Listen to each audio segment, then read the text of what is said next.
سجدہ تلاوت کے بارے میں نبی کریم صلی اللہ علیہ وسلم نے کیا فرمایا اور اس کے کیا احکامات ہے؟ سجدہ تلاوت یہ کیا ہے؟ فرض ہے، واجب ہے، اور اس کے سجدہ تلاوت کرنے کا طریقہ کیا ہے؟ علماء کرام نے کیا اس کے بارے میں فرمایا ہے؟ تو آج انشاءاللہ ہم یہ سنیں گے۔ حضرت عبداللہ بن مسعود رضی اللہ تعالی عنہ نے فرمایا کہ نبی کریم صلی اللہ علیہ وسلم نے مکے میں سورہ نجم پڑھی اور اس میں سجدہ کیا، تو نبی کریم صلی اللہ علیہ وسلم کے ساتھ جتنے لوگ تھے سب نے سجدہ کیا، علاوہ ایک بوڑھے کے، یعنی ایک بوڑھے نے سجدہ نہیں کیا۔ تو بوڑھے کے جس نے ایک مٹھی کنکر یا دھول لی اور اپنی پیشانی تک اٹھایا اور کہا کہ مجھے کیا ہے یہی کافی ہے، دھول یا کنکر لی، پیشانی تک اٹھایا اور کہا کہ مجھے کیا ہے یہی کافی ہے۔ اس کے بعد میں نے دیکھا کہ وہ بوڑھا جو ہے نا کفر کی حالت میں قتل کیا گیا۔ کیا ہے؟ کفر کی حالت میں قتل کیا گیا۔ اور ایک اور حدیث مبارکہ میں فرمایا نبی کریم صلی اللہ علیہ وسلم نے جب حضور علیہ السلام نے سورہ نجم سجدے والی آیت پڑھی تو اس پر کیا ہے مسلمان، مشرک، جن اور انسان سب نے کیا ہے سجدہ کیا۔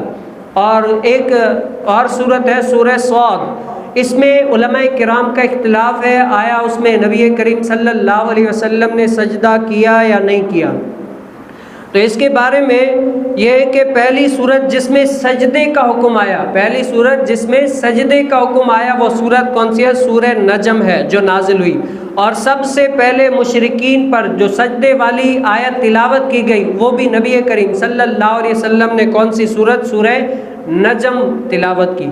اور اس کے بعد مفسرین نے فرمایا کہ مفسرین اور محدثین نے فرمایا کہ جو ایک شخص تھا جس نے تلاوت یا کہ سجدے والی آیت پر سجدہ نہیں کیا تھا، وہ شخص کون تھا؟ اس کے بارے میں علماء کرام کی آراء جو ہے نا مختلف ہے۔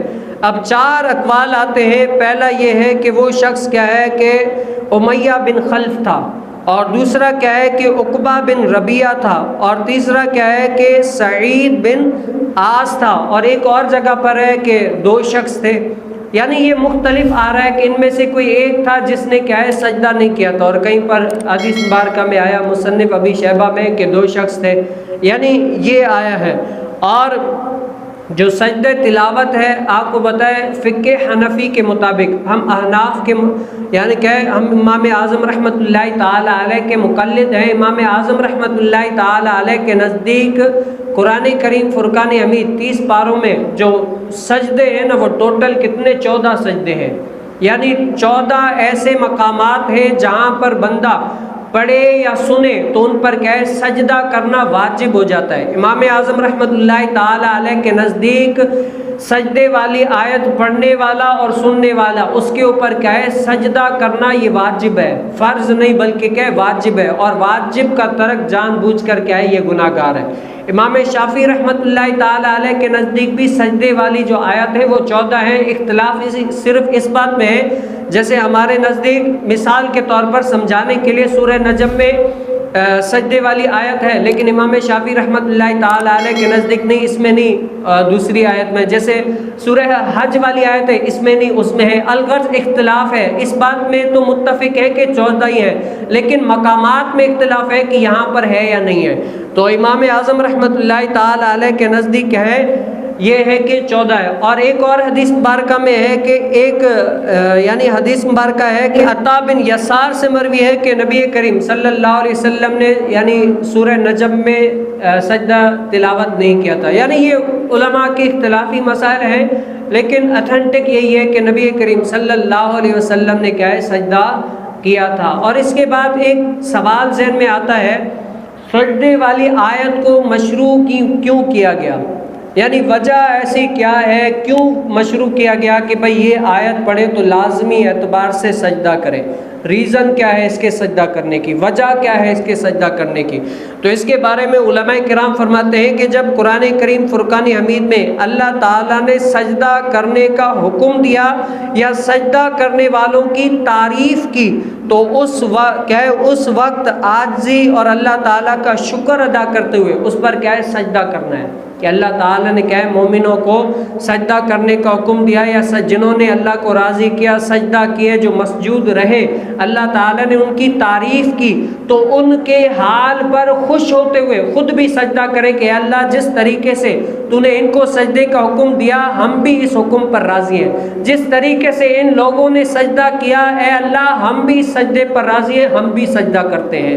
تو نبی کریم صلی اللہ علیہ وسلم کی تعلیمات کے مطابق کیا ہے، اس لیے وعدہ کیا گیا کہ سجدہ، جہاں پر سجدہ کا حکم آیا یا سجدہ کرنے والوں کا یعنی تذکرہ ہوا، تو وہاں پر کیا ہے سجدہ کرنا فقہ حنفی کے مطابق ہمارے اوپر کیا 14 مقامات ہیں جہاں پر سجدہ کرنا ضروری ہے، لازمی ہے۔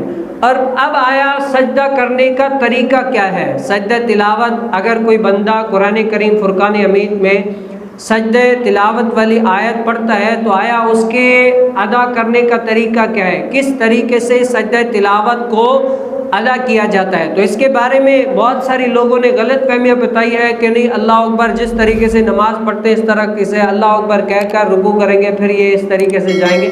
المختصر اس طریقے سے بھی لوگوں نے سوال بھی کیے اور کرتے بھی ہیں، لیکن اس کا صحیح طریقہ کیا ہے؟ علماء کرام فرماتے ہیں کہ اس کے لیے سجدہ تلاوت کے لیے اللہ اکبر کہنا ضروری ہے، لیکن کانوں تک ہاتھ اٹھانا بھی ضروری نہیں ہے۔